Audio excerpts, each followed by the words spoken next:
Good morning, everybody. I'd like to call this Municipal Planning Commission meeting to order for March 11th, 2025.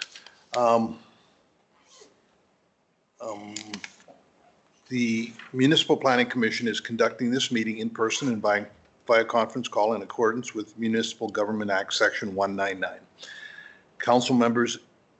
Council chambers is now open for public attendance in person. However, members may still join meetings remotely using our current teleconference process.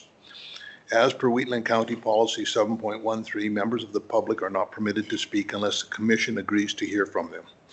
If the Commission agrees to allow the public to speak, the Chair will call upon specific individuals at that time.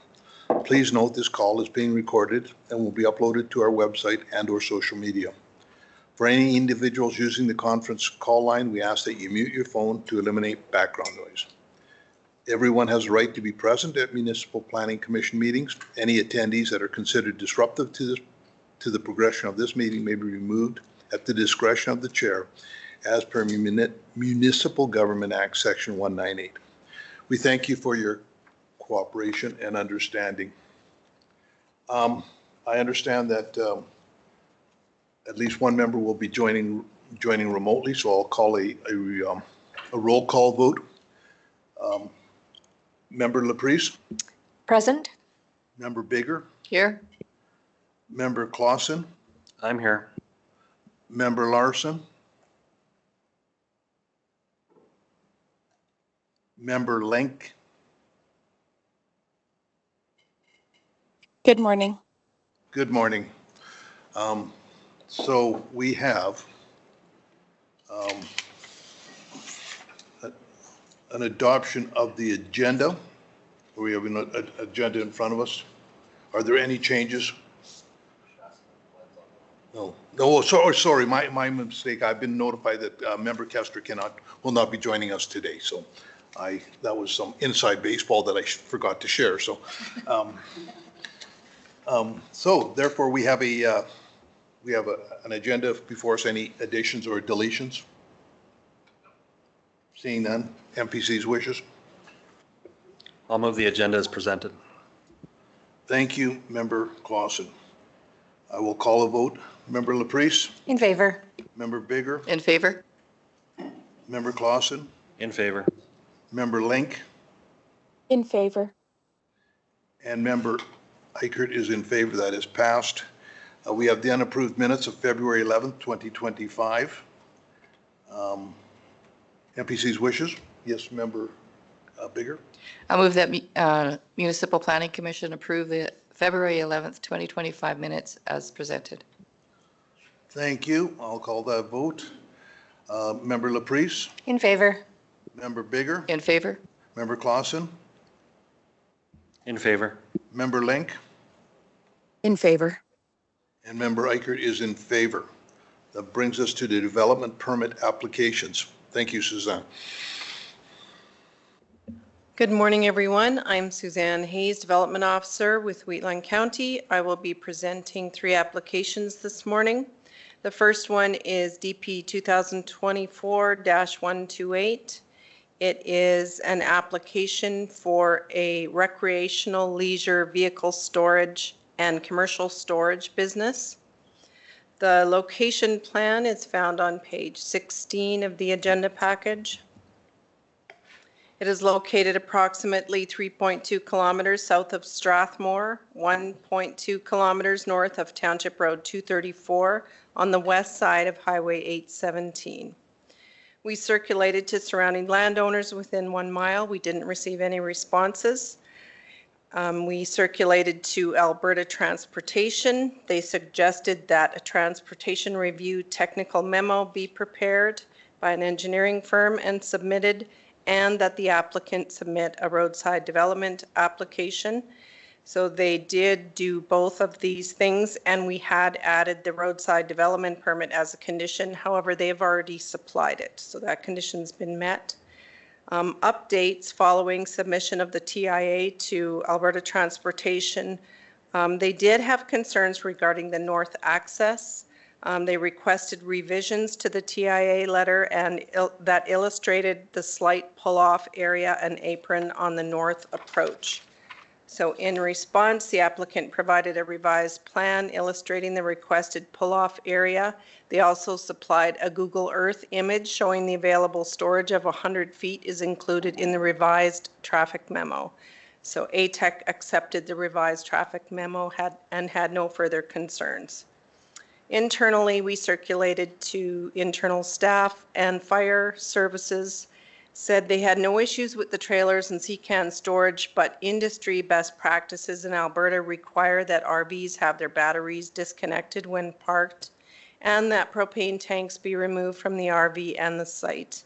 Regarding the CCAN storage, best practices stipulate no flammable liquid be stored in their storage units. So these measures are the best way to prevent fires from starting and reduces risk if one does start. So these items have been added as conditions. Page 17, we have the site plan and some details. So the application offers to provide secure storage for recreation and leisure vehicles, boats, business, equipment, tools, or inventory. The site will include a gated perimeter fence with a passcode protection and 24/7 controlled access. The facility will be family owned and operated by the business owners who will reside on the adjacent lot. So we can look at some aerial photos beginning on page 19. Administrative duties will be conducted from the home office located within the residence on the adjacent lot. Under the land use bylaw, a home office is considered to be a home-based business type 1, which is exempt from requiring a development permit. The RV leisure vehicle storage area will include 50 spaces. And it is the intent, just one moment.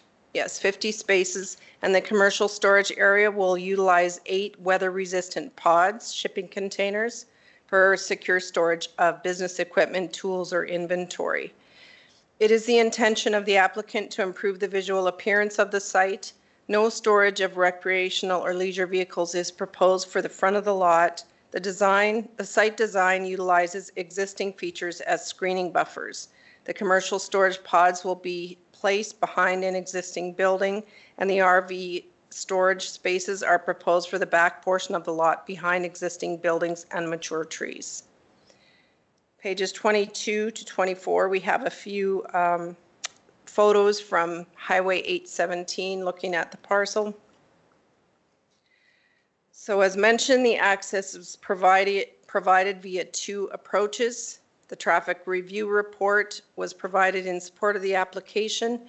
The review concluded that the proposed development would have some impact on the traffic operations. However, the impact would not reach a level that would negatively impact nearby roadways or intersections, and no upgrades were required. Page 10, we have staff's recommendation. The recommendation considered that the proposal aligns with the MDP policies and the LUB. No upgrades to the road network are required, and no concerns were raised from surrounding landowners. Staff are recommending that MPC approve DP 2025-128 for this business that offers recreational and leisure vehicle storage and commercial storage, subject to the conditions as noted. Conditions 10 to 14 include specific provisions for the respective businesses as recommended by fire services. And that concludes my presentation. Please let me know if you have questions. Thank you, Suzanne. MPC's wishes? Yes, Member Clausen. I have questions about 13 and 14, about the batteries being disconnected and propane tanks removed. And I think we're overstepping our bounds here, and the battery's disconnected. You're asking an RV owner to disconnect something that probably more dangerous to do it than actually just leave it where it is. I've worked on a lot of RVs, and there's a lot of power there, and if you do the wrong thing, you can start the thing on fire pretty quick. 14, you're asking them to remove propane tanks. Where are they going to go? They're going to go to their house. I'd much rather have them in an RV storage yard than at their house, because that's where they're going to take them. These are kind of weird. And there are a lot of RVs have permanent propane tanks in them that you cannot remove. So I would like to see 13 and 14 removed completely. I think it's way beyond what we need to do. So a question to administration, those are just recommendations, right? Like they're not a code of any sort? I heard recommendation. You are correct. Okay, so are you making the motion that, are you gonna make? For discussion, if anybody wants to, absolutely. I would like to make the motion to do that, but I'd like to hear discussion first.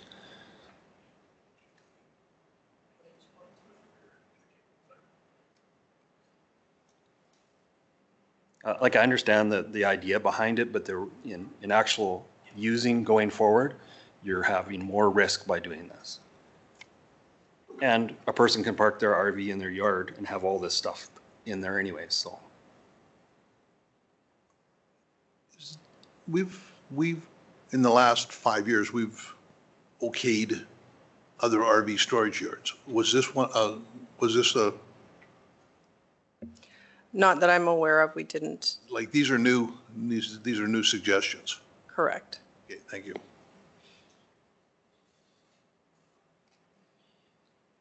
Any other, would you like to make a motion, Member Clausen?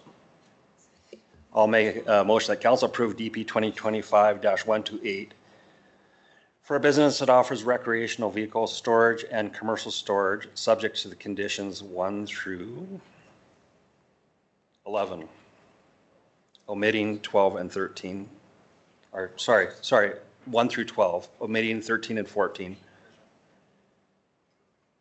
I think you got to go more, I think. and then adding, sorry, let me rephrase that.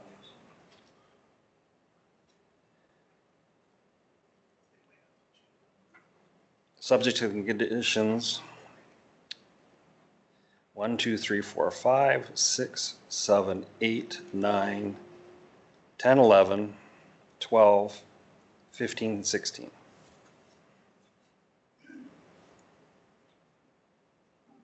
Yeah. What's on the board? Thank you. Is that clear for all the members? Any discussion? If there are- I guess I'm Go ahead. curious if that was a recommendation from fire services? Yes. Yes, that was their circulation response, that it's industry best practice.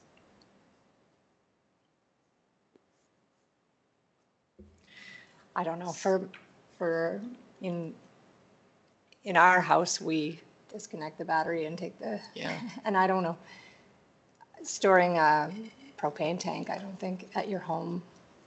So I'll take it a step further. I've driven an RV and gone on a ferry with it, and they make you shut off the tanks, for sure. They put a little red sticker on there. They don't care about your batteries. You're in a confined space on a ferry with these.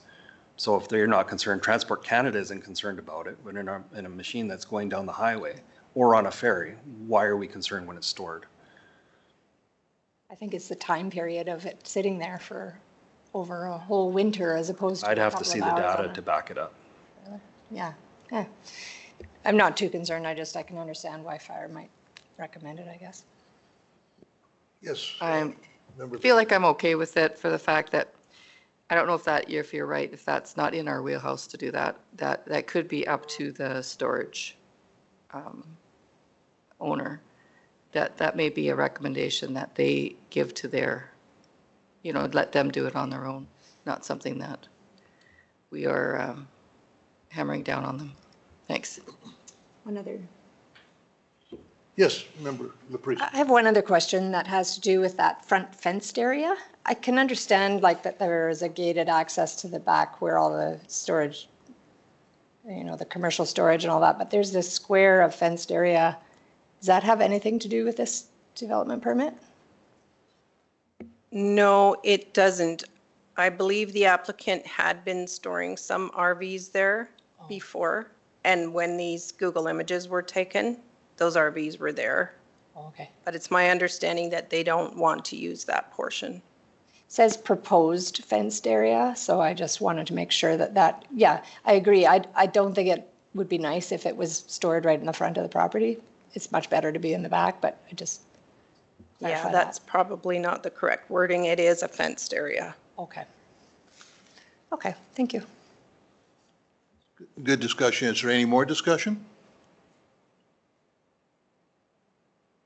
If there are not, To I will, the chair, go ahead, Chair Eichert. go ahead. Just a question to, thank you, Chair Eichert. A question to administration. Would it be possible just to convey, or I'm sure you already have, the advice from our fire services just around the industry best practices, and then the owners of the business, could utilize that information in the operation of their business? Yes, we have conveyed those responses. Also, what we could do is add them as a note, as an informative note. Take them out of the conditions and just add them as an informative note if you prefer. I'm fine I with like that. that idea because then we're still communicating the insight from our fire services, but not mandating it where, to my recollection, we haven't required that as a condition with other storage, but I do think it's important information for the owner of the business to be aware of. So I really appreciate that idea from the development officer. Thank you. Any other discussion? If not, I will call the vote. Can I ask, is that part of our motion then, to include it as a note? Does it have to be a part of the motion? Can be. Doesn't matter to me. I will move them. I will move them, yes. Oh, okay, yes. I will, yes, word them appropriately as notes. I would assume that the owner of the lot is going to have all these laws, all these deals out there anyhow, and there will be people that will probably contradict the law. And then that is where, you can't stop people from, he will say you can't have hazardous, flammable liquids or hazardous materials stored in commercial pods, and somebody will do that. And so that's something he has to work out anyhow. So I don't think it needs to be part of the motion. I just think it needs to be notified, which is just good governance on our behalf. So are we all clear on the motion? And if we are, I will call the vote. Member Laprise? In favor? Member Bigger? In favor? Member Clausen? In favor. Member Link? In favor. And Member Eichert is in favor. That is passed. We will move on to DP 2025-008. I can vote now. I figured out how to unmute my phone. This application begins on page 25 of the agenda package. It is for 3 existing accessory buildings with 2 requiring a variance. The location map is on page 30. It is located within the hamlet of Nightingale on the east side of Range Road 245, 600 meters north of Highway 564. We circulated to adjacent landowners within 1 mile. We didn't receive any responses. Fire services had no concerns.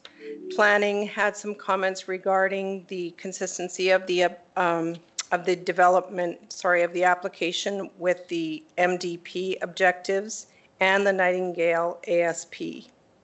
Pages 32 through 34. We have the site plan and some aerial photos. So a compliance review indicated an existing garage required a development permit, and a shed and animal shelter also required a development permit and a variance to the setback between buildings. The land use bylaw requires a 1.52 meter setback, and these buildings are 0.08 meters apart. Photos of the buildings are found on pages 35 through 38. So there's the garage that requires a development permit. And this isn't a very close-up picture, but there's the 2 buildings, the animal shelter and the shed, that are built abutting each other. The property is surrounded by residential development on one side and agricultural parcels on the other. So in order to receive a compliance status, variances are required for the shed and animal shelter, or they may be removed from the parcel or moved to meet the required setback. Staff's recommendation is on page 26. 26. Staff are recommending that MPC approve the application for 3 existing buildings with 2 requiring a variance subject to the conditions noted. Please let me know if you have questions. Thank you, Suzanne. MPC's wishes. Yes, Member Clausen. I'll move that Municipal Planning Commission approve DP 2025-008 for 3 existing accessory building structures with 2 requiring a variance subject to conditions 1 through 3. Thank you. Thank you, Member Clausen. Any discussion? Seeing and hearing none, I will call the vote. Member Laprise? In favor. Member Bigger? In favor? Member Clausen? In favor. Member Link? In favor. And Chair Reichert, I believe I faintly heard Member Lowerson indicating that he would be able to vote now. I believe he may be online. Sorry, okay. Yes, I am. Oh, thank you very much. Sorry about that, Member Larson. Member Larson, were you there for the whole discussion? Yes, I've been there since the beginning of the meeting, but my phone was muted for part of it, but it seems to be working now. Okay, very good. I will, and then Member Larson, are you in favor of this? Yes. And Member Link? In favor.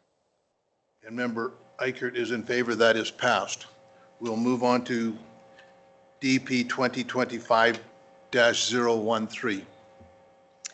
This application is for an employee dwelling. The location plan is on page, sorry, I forgot to find it. There we go, page 42.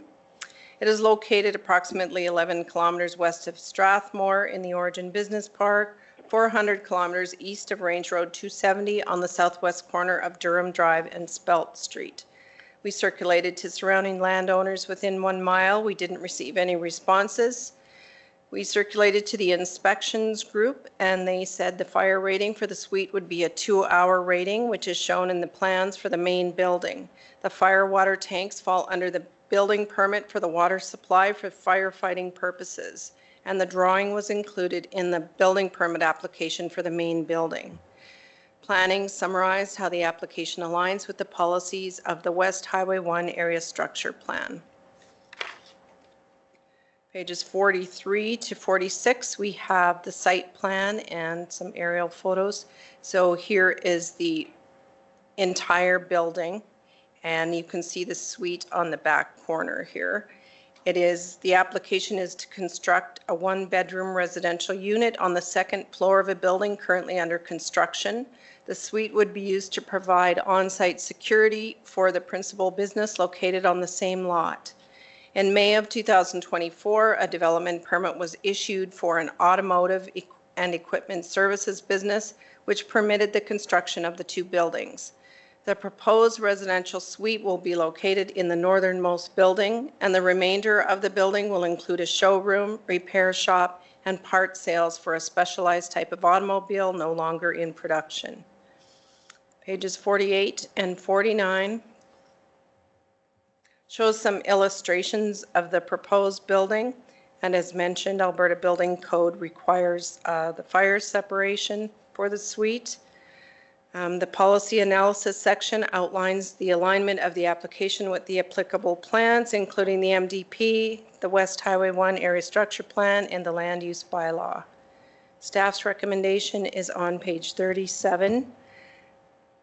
We are recommending approval of the application, subject to the conditions noted, including condition 7, which specifies that prior to occupancy, The building permit for the entire building and the residential unit must be closed and deemed compliant. And condition 9 requires one dedicated parking stall for the unit. And that concludes my presentation. Please let me know if you have questions. Thank you, Suzanne. MPC's wishes?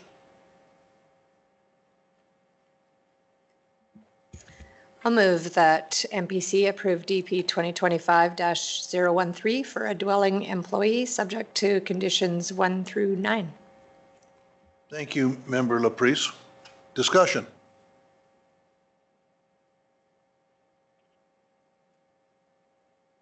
Seeing and hearing none, I will call the vote. Member Laprise? In favor? Member Baker? In favor? Member Clausen? In favor. Member Link? In favor. Member Larson? In favor. And Member Eichert is in favor. That is passed. Thank you. That's it for the development permits. We now move on to subdivision applications.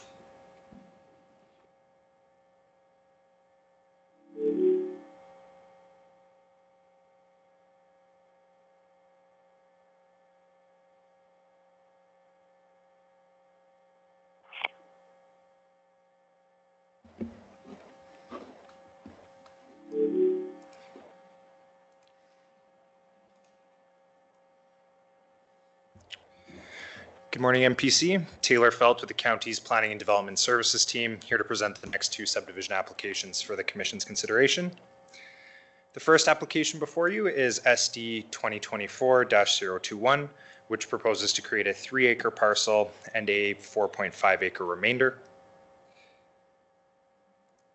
Referring to page 55 of your agenda package, the subject lands are located on Lot 1, Block 1, Plan 0212532, within Northwest 22422 west of the 4th Meridian. Lots 1 and 2 will both remain within the country residential land use district if approved, which aligns with the county's land use bylaw. Lot 2 is developed with a dwelling, shop, several accessory buildings, and granaries. Servicing is provided by means of a private well and a private sewage treatment system. And Lot 2 is accessed by an existing approach to Range Road 222 to the west. The proposed Lot 1 is currently undeveloped and is therefore not serviced at this time. Servicing is proposed by means of a well and private sewage treatment system. The applicants provided appropriate studies indicating that Lot 1 is suitable for future on-site water and wastewater infrastructure. The applicants also provided a site-specific stormwater management plan, which indicates that the lot gently slopes towards the northeast corner and that stormwater containment will be required at the development permit stage. Once the final lot coverage and other impervious surfaces have been determined at the DP stage, a stormwater retention area and a swale will be required to be installed and right-sized to those conditions in the northeast portion of the lot to help mitigate any overland drainage that may leave the site. Reserves are outstanding for Lot 1 and have been included as a condition of approval. Access is available to Lot 1 by an existing approach to Range Road 222 to the west, and inspections will be required for each of the approaches, and any improvements identified will be required prior to endorsement.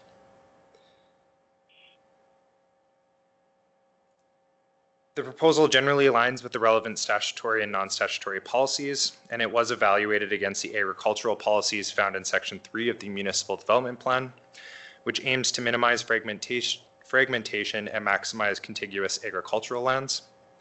The proposal does not exceed the 20-acre maximum non-agricultural area of the quarter section and will not result in more than 5 parcels within the quarter.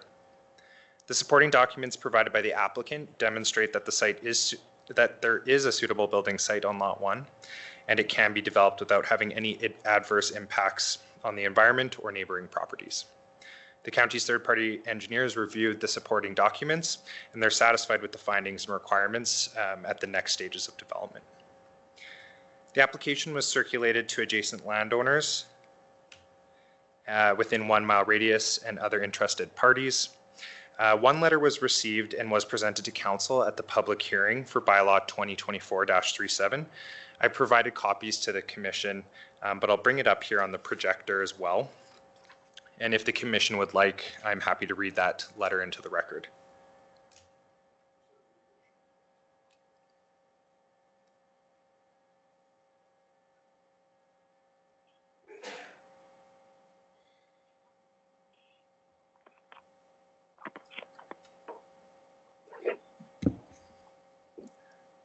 Turning it on always helps. Let's see.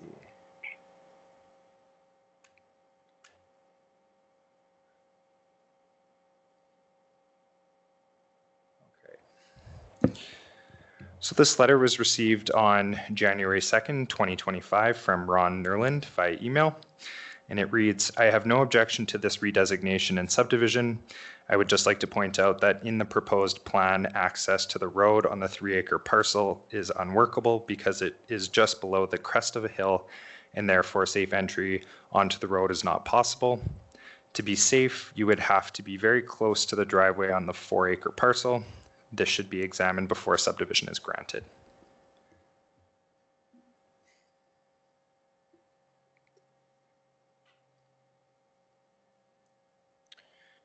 And with that, administration is making the recommendation to MPC that they approve SD 2024-21, subject to the 5 conditions found on page 50 and 51. That concludes my presentation. I'd be happy to take any questions. Thank you, Taylor. MPC's wishes? Move that Municipal Planning Commission approve subdivision application SD 2024-021, subject to the conditions 1 through 5. And I just have a couple of questions when I have that up there. So does condition number 4 says the approaches to lots 1 and 2 shall be required to meet county standards. So would that address the issue that the person has written in the letter? Through the chair to Commissioner Laprise, yes, the Transportation Department has provided a preliminary review of the application and has looked at where the 2 existing approaches are. So typically what will happen is they'll go out and do a pre-inspection and identify any requirements in the alignment. Perfect. That the applicant would need to upgrade. One other question, just for my own learning. Can you tell me how, what an appraisal takes into consideration? I almost fell off my chair when it said $26,000 an acre. Yes, through the chair. There's a few different methods that an appraisal assessment can be evaluated or prepared against. The most common that the county's third-party appraiser uses is looking at comparables in the area to determine the per acre value. There's a few different methodologies they use, but that is what the county has used to date. And so that would be like for a developed lot. It's not bare land, agriculture land. That's having considered this, I don't know, this proposed structures that will eventually be there type thing. Through the chair, this does look at when we're looking at reserves, it does only look at the bare land value, not improvements too. Okay, well, thank you for your information. Thank you for making that motion, Member Laprise. Is there any, and thank you for the discussion, the 2 questions. Any other discussion? Member Clausen. I just, in the report here, just a correction on something. It says the bulk water station is run by one of the villages. It actually should be from Wheatland Regional Corporation. Page 50 of the document. When it says bulk water fill station, I just noticed that. So. Doesn't affect anything, just it's technical. Okay. Oh, yeah. Right, and yes, and that's not, the Village of Rockford doesn't have a bulk water fill station there. So. It's just a correction, like, well, I forget what you call those things. But. Any other discussion?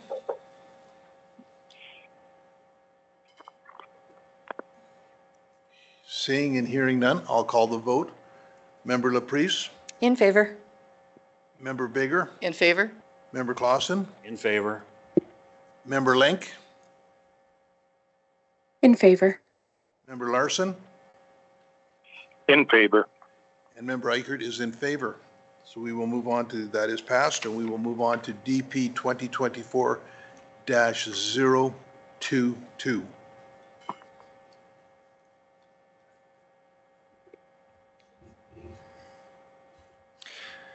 Taylor Felt here again presenting subdivision application SD 2024-022 for the Commission's consideration.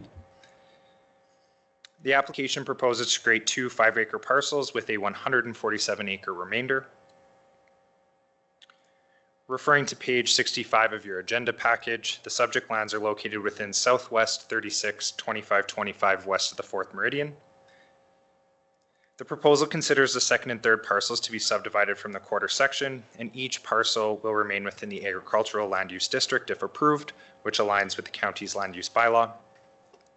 The remainder lot 3 is used for agricultural purposes and accesses Range Road 251 via an existing approach to the west, which will require an inspection. The proposed lots 1 and 2 are currently undeveloped and therefore don't have any servicing infrastructure in place. Servicing is proposed by means of a water well and a private sewage treatment system. The applicants provided appropriate studies indicating that lots 1 and 2 are suitable for future on-site water and wastewater servicing. And through the technical review of the proposal, several localized drainage draws and ponding areas were identified that could affect future building envelopes on each of the lots. And at the development permit stage, the county may require a limited scope site-specific stormwater implementation plan to ensure that new buildings don't negatively affect or impact the existing drainage patterns on each of those lots. Reserves are outstanding for each lot and have been captured as a condition of approval. Each lot will also require the construction of a new approach to access Range Road 251 to the west. The proposal generally aligns with the relevant statutory and non-statutory policies. It was evaluated against the agricultural policies found in Section 3 of the MDP, which aim to minimize fragmentation and maximize contiguous agricultural lands. The proposal doesn't exceed the 20-acre maximum non-agricultural area of the quarter section and will not result in more than 5 parcels within the quarter. The supporting documents provided by the applicants demonstrate that there is a suitable building site on each of the lots, and they can be developed without having adverse impacts on the environment or neighboring properties. The county's third-party engineers reviewed the supporting studies and they're satisfied with the findings and requirements at subsequent development stages. The application was circulated to adjacent landowners within a 1-mile radius of the site and to other interested third parties. There were no comments received from adjacent landowners by staff. And with that, administration is making the recommendation that MPC approve SD 2024-022, subject to the 8 conditions found on page 59 and 60, which I have up on the screen here. That concludes my presentation. I'd be happy to take any questions. Thank you, Taylor. MPC's wishes. Yes, Member Clausen. I just have a question and just to bring some awareness to the area. If you can bring up page 65.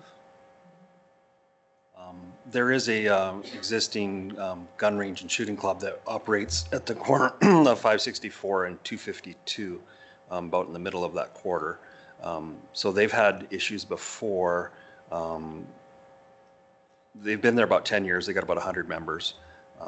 But they've had, if someone buys an acreage that's not aware of it, they've had some issues with that, but they've had it established. They've got everything's done right. They do only shoot shotguns and pistols. They do not allow long guns, rifles, because of the range that the bullets may fall after. They do shoot into a hillside as well.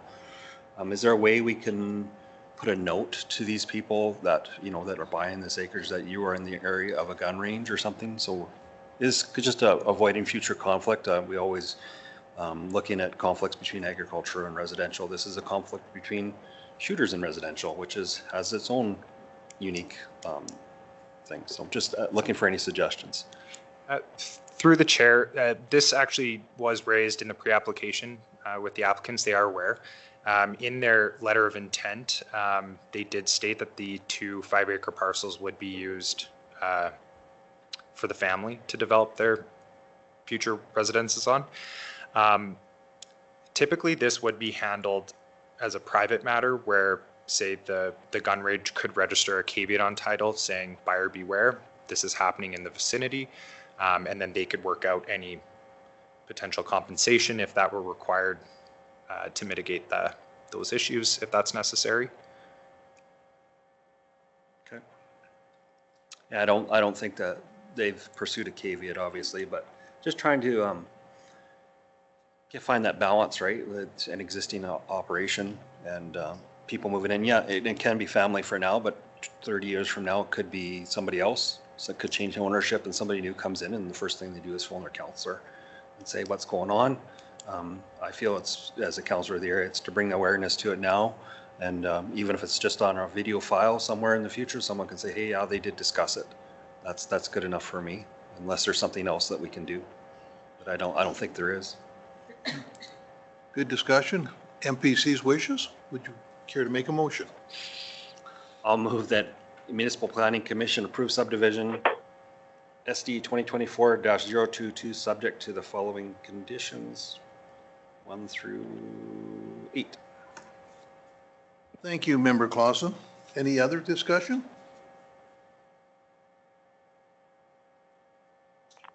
Seeing and hearing none, I will call the vote. Member Laprise? In favor. Member Baker? In favor? Member Clausen? In favor. Member Lenk? In favor. Member Larson? In favor. And Member Eichert is in favor. on our agenda. Sorry, did you just say something, Member Larson? I was just going to say, if that's the last thing on the agenda, I will say goodbye from Dallas, Texas. Okay, thank you very much. And that is the last thing on our agenda, so.